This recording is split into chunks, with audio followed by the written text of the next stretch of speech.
Sa bilis ng takbo ng buhay ngayon na sigbilis ng pagtaas ng cost of living sa bansa, marami ng business ventures or investments ang nagsisilabasan. Pero alin nga ba sa mga ito ang maaaring paggugulan ng ating salapi?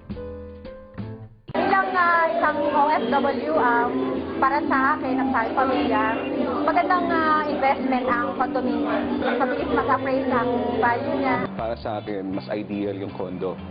Kasi kagaya namin, nasa probinsya kami, usually kasi pag nag-college yung mga kapatid namin, doon sa Manila nag-aaral. At the same time, pag natapos na yung mga kapatid mo, pwede mo nang ibenta. Tulad ng nabanggit ng ating mga kababayan, isang profitable option na maaaring i-explore ay ang pag-invest sa isang condominium unit.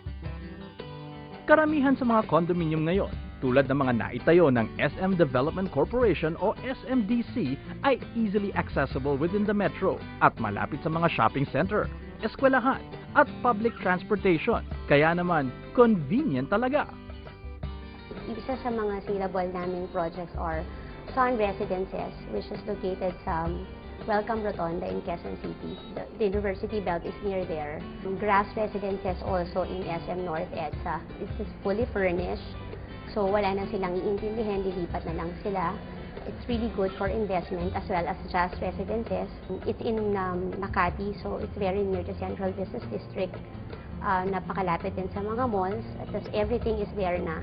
So we also have C Residences in Mall of Asia. Condominium is a good investment because of 4 things. Number 1, iba yung condo, ang gagawin mo na lang is to choose which project, which unit, and which payment term, and then you're done. Pag you build a house, bili ka ng lupa, papadesign ka sa architect, magbibid ka pa ng contractor. And then next is yung mga condominiums, malapit yan sa business district, and then malapit din yan sa mga commercial areas. And then third, yung amenities. And lastly, yung property managers naman namin can take care of your unit, clean your unit, repair your unit, improve your unit, and have your unit sold or rented out. Kaya mga kabayan, kung gusto nyo ng safe, secure at profitable venture, mag-invest na sa isang condo.